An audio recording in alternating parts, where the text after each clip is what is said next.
It was the best-paying job of his miserable life, and that was exactly what terrified him. Because when the payment is too high, the target tends to be impossible to kill. Rowan was the best tracker of the northern marks, and was tired of being so. But that contract was his way out. He hated the cold, hated the snow, and hated hunting. But the clause was too strange to ignore. Bring her in alive, without marks. He wondered what kind of creature needed to be delivered intact. He suspected it was just another one of Lord Drakmar's perversions. The wind in the northern marks did not blow. It decided. And that night it decided to erase every track, every print, every trace of anything that had passed through the frozen land. But Rowan did not need tracks. 30 years hunting in the shadows of Thornwood Forest had trained something inside him that no school could teach, a sixth sense for what moved in the dark. He knew she was following him. He pretended to adjust the strap on his mount's saddle, a war rhinoceros hardened by decades of battle, its skin like a blacksmith's leather, while he searched for her reflection in the blade of his knife. And there she was, crouched behind a split rock, a bone axe in her hand, ready to leap. He had her. She did not hesitate. She threw herself straight at his throat with a force that would have knocked an ordinary man down twice over. But Rowan did not draw steel either. He launched the chemical vapor sphere with force, the same dirty trick he had learned in the eastern mines. Her own lungs betrayed her. She fell into the snow, blind and suffocated. 10 seconds. Reinforced rope, tension knots, no marks on the skin. The contract required it. When she recovered her sight, she was already loaded over the beast, wrists tied behind her back, ankles locked by a short chain, furious, lethal, but caught. They set off, leaving behind the giant cemetery in the Iron Peaks. Silence returned to the mountain, broken only by the creak of snow under the heavy hooves of the rhinoceros. Rowan rode without looking back. He did not need to. He could feel the weight of her hatred like a stone pressed against his spine. The orc woman did not curse or scream. She said nothing. That was worse than screaming. Her name was Varka. He knew that much from Drakmar's scroll. A clan runner from the Green Shadow territories, a region Rowan had crossed for 30 years without ever finding this particular stone camp. Nobody in the northern marks knew it existed. Drakmar did. That was the detail that kept scratching at the back of Rowan's mind like a nail on iron. He was not paid to think, he was paid to deliver, still. There was something off about the contract from the start. The clause, bring her in alive without marks, was the kind of language men used for things they wanted to keep whole, not for beasts, for prizes. And the silver that had been dropped into his hand without bargaining, without hesitation, told him the buyer already knew the price of what he was asking. Too clean, too easy, too much money for one orc woman traveling alone in a frozen mountain pass. The rhinoceros snorted, shaking its great horned head. The animal was uneasy. Rowan had learned to trust that.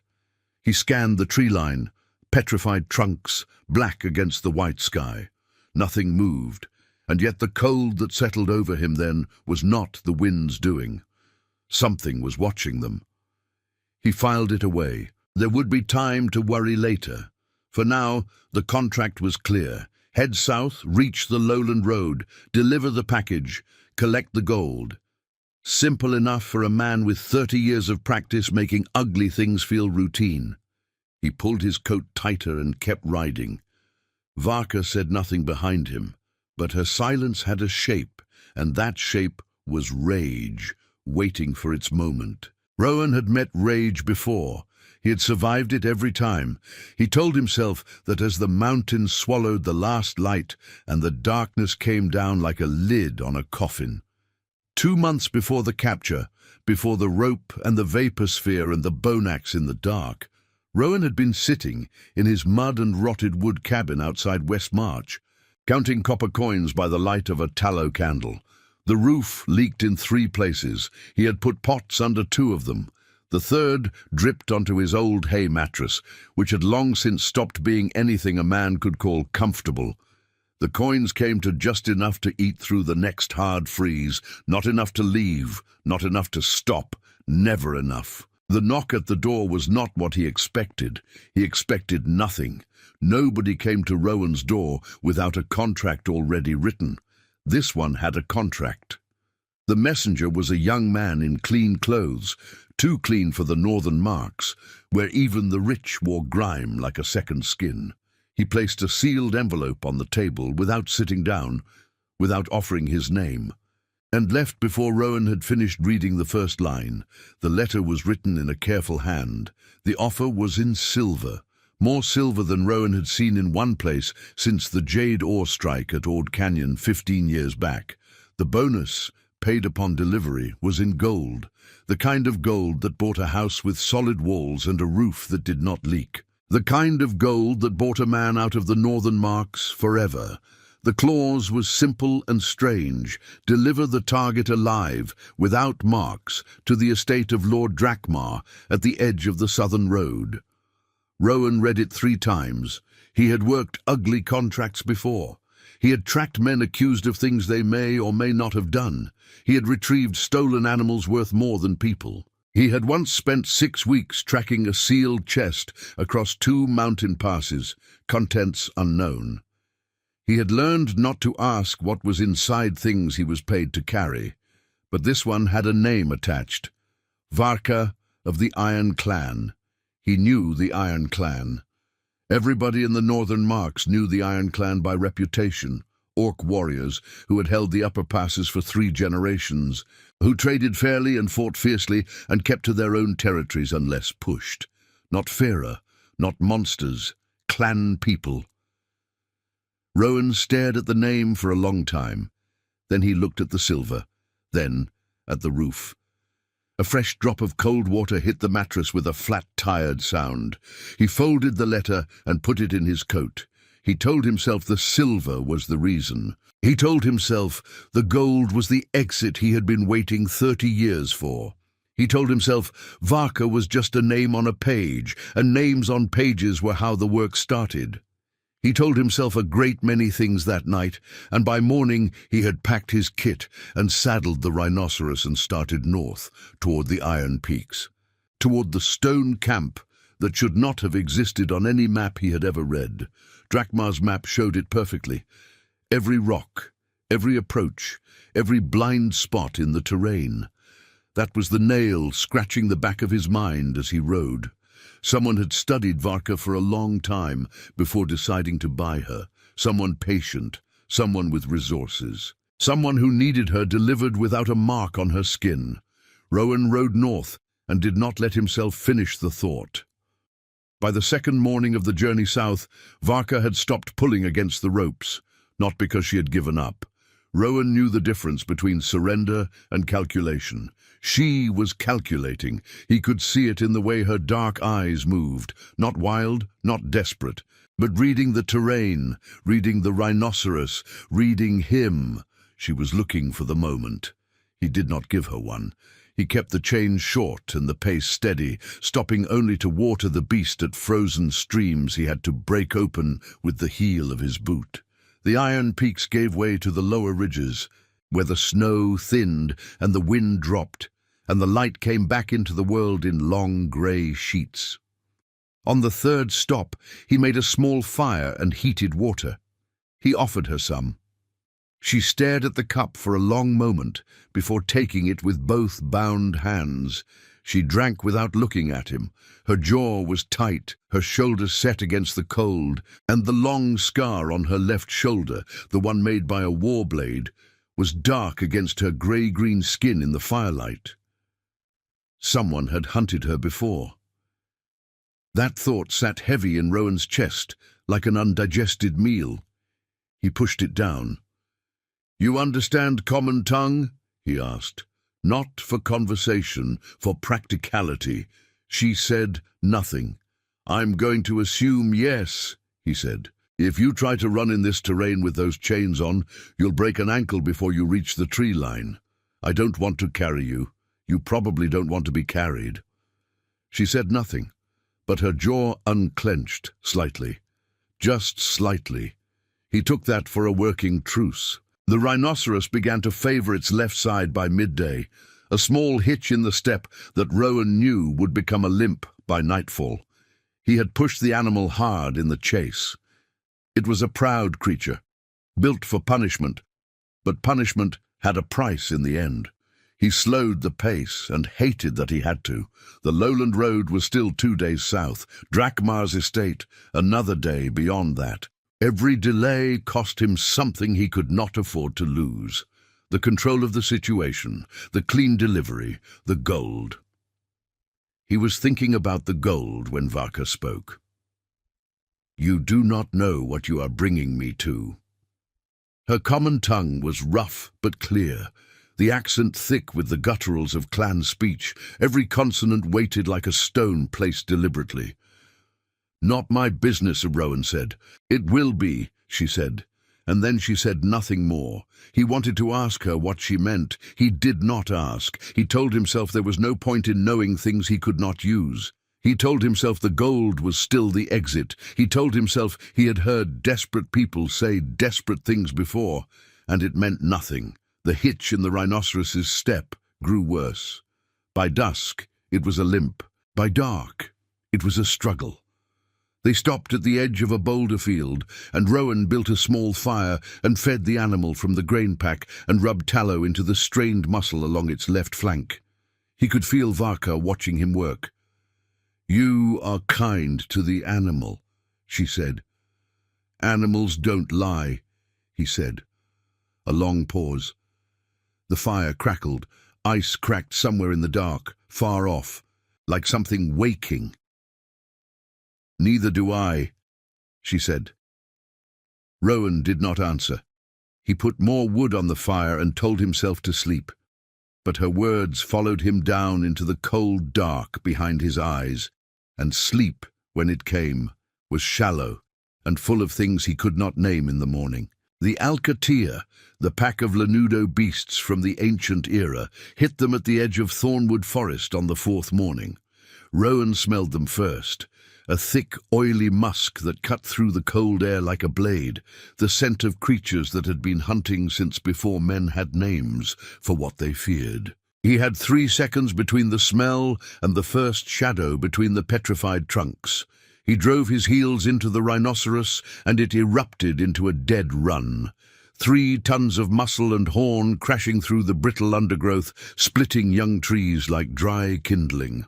Rowan reached for the sulfur spheres at his belt, counted 2, threw them at the lead animals rushing in from the left. Flash and smoke. 2 of the beasts veered off, crashing into each other, but there were more. The pack was large, 7, 8, he lost count, and they ran in silence, which was what made them lethal. No howling, no warning calls, just the sound of heavy bodies moving through snow and the dry crack of jaws that could split a thigh bone like a twig. Rowan used the combat staff on the ones that came close, blocked a lunge, cracked a skull. The rhinoceros was fighting on instinct, its horns sweeping in wide arcs, scattering 2 more, but the pack was herding them. He realized it too late, driving them left, always left, away from the open ground and toward the ridge, toward the precipice. He saw it in the last moment, a drop of 40 feet, snow falling away into darkness below. The pack had stopped behind them, 6 bodies in a half-circle, waiting, knowing. The rhinoceros stamped and snorted at the edge, refusing to go back into the pack, refusing to go forward into nothing. Rowan made the wrong decision in the right way. He kicked the rhinoceros over the edge. They fell in a terrible clean silence. The animal hit the slope below and rolled, massive and broken, Rowan thrown clear, Varka still chained to the saddle, tumbling with it. He hit the snow hard and lost everything for a moment. Sound, direction, air in his lungs. When he came back, he was in a cave. Not deep, just a hollow in the rock face below the ridge, wide enough for the rhinoceros to have slid into. The animal was alive, barely, its great rib cage moving in slow, shallow heaves. Varka was beside it, still chained, one side of her face dark with bruising, but her eyes were open, and her jaw was set in the particular expression of someone who has survived worse. Rowan built a fire with dry wood and old bones he found in the hollow. He caught a snow hare from a crack in the rock wall. It had been sheltering from the cold, trembling, and roasted it over the fire. The smell of hot fat filled the cave. He tore off a piece of smoking meat. He walked to Varka and held it out. She stiffened, waiting for something other than food. Then she understood. She ate from his hand, her large teeth grazing his fingers, not biting, not threatening. Her eyes met his over the meat. There was hatred there, yes, but underneath the hatred, for the first time, something else. A truce that had no word in either of their languages, just the simple fact of hunger shared, warmth shared, survival shared. Rowan pulled his hand back slowly. The fire popped. The rhinoceros breathed. Outside, the pack did not follow them down. But something else had moved in the dark above the ridge, and it had not made a sound. The rhinoceros could walk by morning. Barely, but enough. Rowan did not push it. They moved south along the base of the ridge, staying below the tree line where the pack's scent had faded. The sky was low and white, the kind of sky that promised snow but never delivered it quickly, just held it there, heavy, threatening, making the light flat and grey and merciless. Varka walked beside the rhinoceros on the short chain. Rowan had loosened her ankle restraints enough for her to move without shuffling. He told himself it was practical. A prisoner who fell behind slowed everything down. He did not examine the other reason too closely. They reached the lowland frontier village by mid-afternoon. Low rooftops, wood and bone palisades, the kind of place where men kept their eyes down, because they had learned that keeping eyes up invited questions, and questions invited trouble. A trading post, a grain store, a smoke-cured meat stall. The smell of old fire and older fear. Rowan bought grain, dried meat and rope, 3 silver coins from Drakmar's advance. He pulled a heavy tunic and hood over Varka before they entered, covering the tusks, the broad shoulders, the hands too large for any human glove. He walked her through like a large, quiet companion. It was not enough. A fur trader bent low near the stall, peering under the hood. What he saw made him straighten fast and start shouting. 2 men blocked the door. Rowan did not waste time on conversation. He put the first man down with an elbow to the jaw. The second got a knee to the ribs. He moved Varka out the door with a hand on her back, not pushing, just directing. And the rhinoceros was already moving, 3 tons opening a path through the palisade gate like parchment tearing. They cleared the village at a full run and did not slow until the rooftops disappeared behind the ridge. Varka said nothing about what he had done. She did not thank him. She did not need to. He had not done it for thanks. He told himself he had done it because a damaged prisoner was a broken contract. She looked at him from under the hood as he slowed the rhinoceros to a walk. Her expression was unreadable in the way that only very intelligent people managed. Not blank, but contained. Everything held behind the eyes, where a stranger could not reach it. "Drakmar," she said. "Just the name." "Yes." "You know what he collects?" "I don't ask." "You should start." Rowan looked at the road ahead. The southern road was half a day away. Drakmar's estate was a day beyond that. The gold was there. The exit was there. "What does he collect?" he asked. He hated himself a small amount for asking. She was quiet long enough that he thought she would not answer. "He collects things that are the last of their kind," she said. "The last snow leopard from the high passes, the last golden tree from the canyon of jade, the last speaker of the old tongue from the western marshes." She paused. "The last elder daughter of the Iron Clan's bloodline."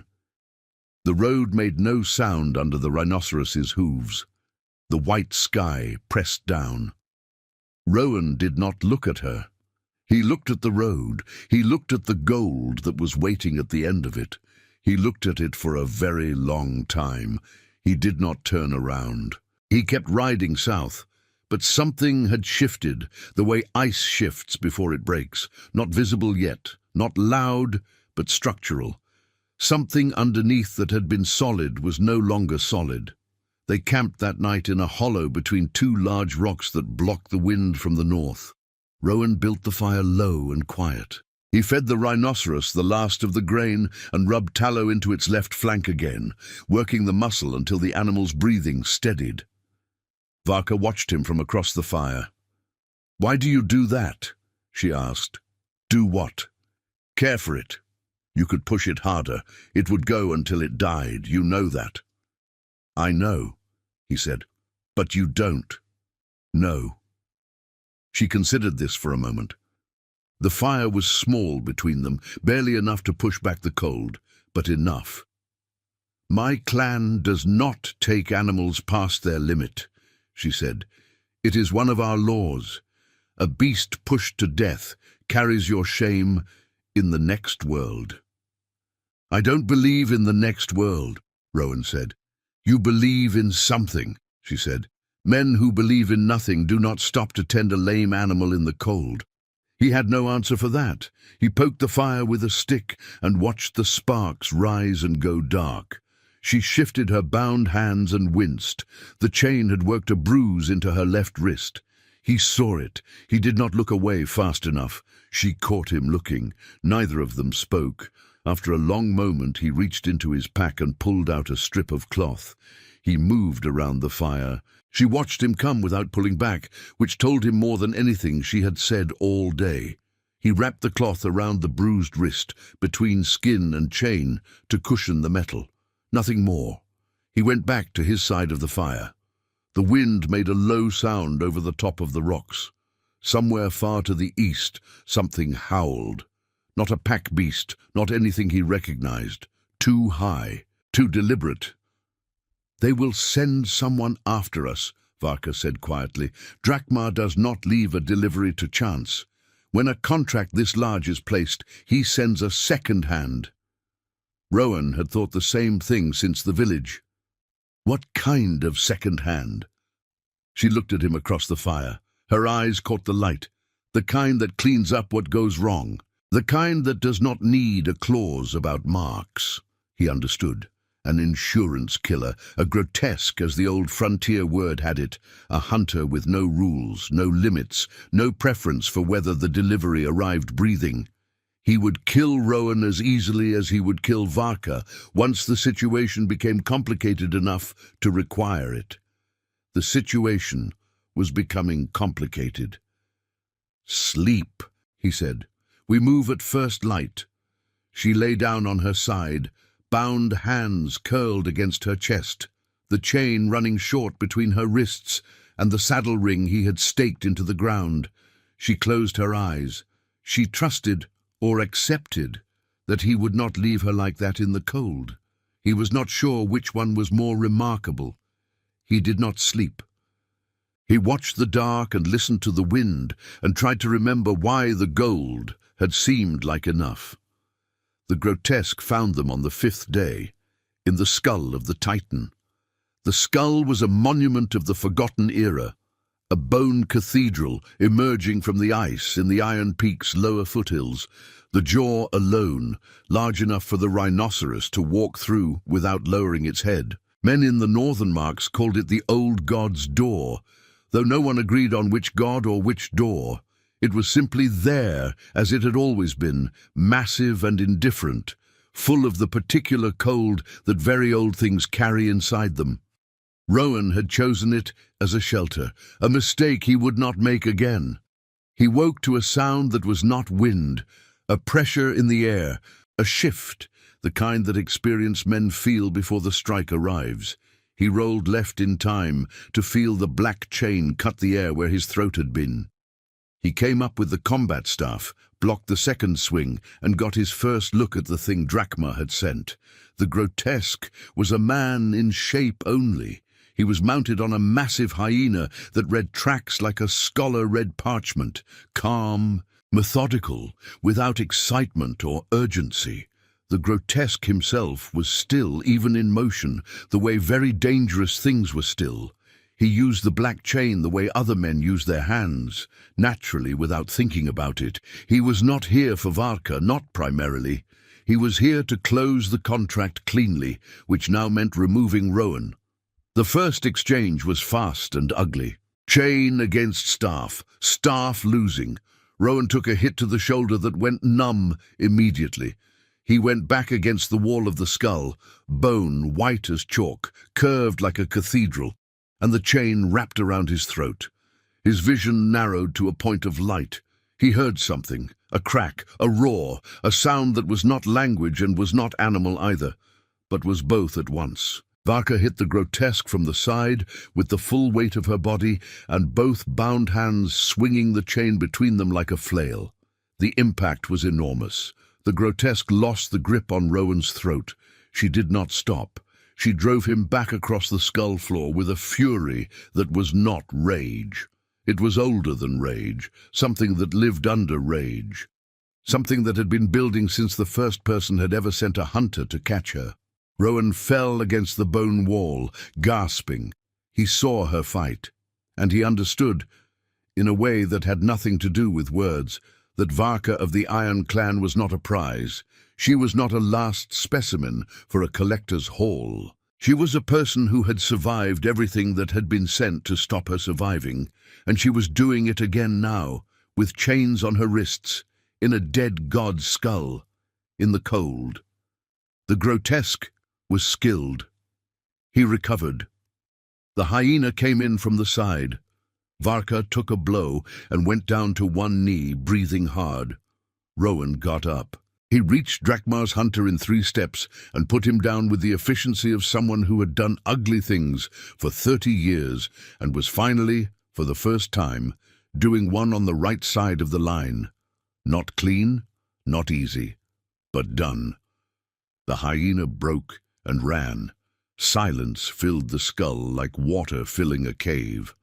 Varka knelt on the bone floor, blood on her lip, chest heaving. She looked up at him. He looked down at her. He reached into his coat and pulled out the knife. She did not move. He cut the ropes. "Go," he said. "Run." She did not go. She stood up slowly. The cut ropes fell to the bone floor. She rolled her wrists, not stretching, just feeling the return of something she had been denied. She looked at her hands for a moment, then at him. "You threw away the gold," she said. "Yes." "Why?" He thought about the silver, about the roof that leaked in 3 places, about the mattress, about 30 years of ugly work in the cold. He thought about the way she had wrapped her own warmth around him in the night without being asked, when he had been too cold to wake, too proud to ask. "Escambo de honra," he said, the old frontier word, older than money, older than contracts. The exchange of honor. You give, I owe. Not silver, not gold, just the oldest currency in the world. She looked at him for a long time. Then she picked up the bone axe from where it had fallen during the fight. She turned it in her hands, checking the blade, checking the haft, and looped it back onto her belt with a movement that was entirely and completely her own. Free. "Drakmar will send more," she said. "I know. He will send better. Probably. You cannot go south now. They will be watching the southern road." "I know that too." She looked at the exit of the skull, the vast arch of the jaw, the sky beyond it bright and white and cold. She looked at the rhinoceros, which had not fled during the fight. The animal stood at the far end of the skull, watching them with its small, patient eyes. "The Iron Clan's winter camp is in the deep canyon," she said. 3 days east. The passes that lead there are known only to the clan. "I can't follow you into clan territory," Rowan said. That's not a place for a man like me." "A man like you," she repeated, not mocking, considering. "What kind of man are you?" He did not answer. He was not sure the answer existed yet in a form he could say out loud. "The clan will hear what you did," she said. "They will hear that you cut the rope. They will hear that you put Drakmar's hunter down with your own hands, to free a prisoner who had already offered you nothing but trouble. She paused. That is a story the clan understands. The cold moved through the skull in a long, slow breath. You would be under the clan's protection while you plan what comes next, she said. The canyon is safe. Drakmar's people cannot find the passes. Rowan looked at the grotesque's body on the floor, looked at the rhinoceros, looked at the arch of the jaw and the sky beyond. 30 years hunting in the cold for money that was never enough. One wrong turn, one door walked through, one contract with a clause too strange to ignore. And now he was standing in the skull of an ancient god, with a cut rope in his hand, and no road back to anything he had built. He picked up his kit. He saddled the rhinoceros. 3 days east, he said. 3 days east, she confirmed. They walked out through the jaw of the old god together, into the white light, into the cold that was the only constant thing he had ever known. The sky was enormous. The cannon was waiting somewhere beyond the ridge, hidden in passes known only to those who belonged to it. He was not one of those people. But he had cut the rope. And in the northern marks, what you cut and what you carry is who you are. The Iron Clan's winter canyon was everything the northern marks were not. It opened in the rock 3 days east of the Titan skull, through a passage so narrow that the rhinoceros had to turn sideways to fit. And then, suddenly, the canyon walls fell back, and the world widened into something that stopped Rowan's breath. Not from cold, from the opposite of cold. Fire bowls on carved stone pillars.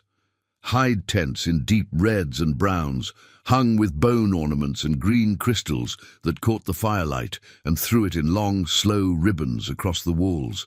Children running between the tents, small orcs, bright-eyed, unafraid, watching the stranger on the war rhinoceros with more curiosity than fear. Cooking smells, meat and root vegetables, and something spiced with herbs Rowan did not have a name for.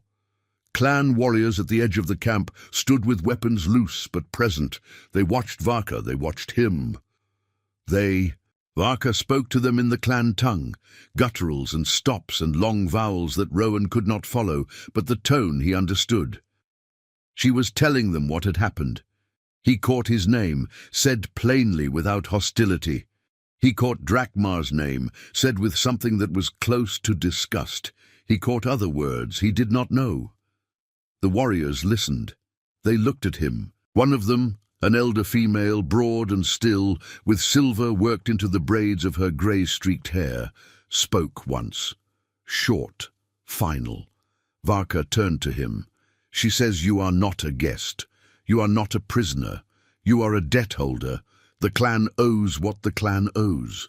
He did not know exactly what that meant in their law. He was fairly sure it was a large thing. That night, they gave him a tent and a fire and food. They tended the rhinoceros as if it were their own, rubbing the left flank, wrapping the strained leg, giving it grain and water without being asked. He sat outside the tent with a bowl of meat and root stew and watched the fire bowls reflect in the canyon walls and felt, for the first time in 30 years, that he was not moving toward something or away from something. He was simply somewhere. It was an unfamiliar feeling. He was not sure he trusted it. Varka sat beside him. Not close, but beside him, which was already more than the contract had ever promised either of them. "Drakmar will not stop," he said. "No," she agreed. "He has resources, more hunters. He will try again. For you, or for leverage on you. Yes. And I burned the southern road, burned the advance, burned every contact I had with the frontier trading posts who would have helped me disappear." "Yes," she said again. A pause. "You have nothing now." "Not nothing," he said. She looked at him. "I have a debt the Iron Clan owes me," he said. "According to your law." The edge of something moved in her expression.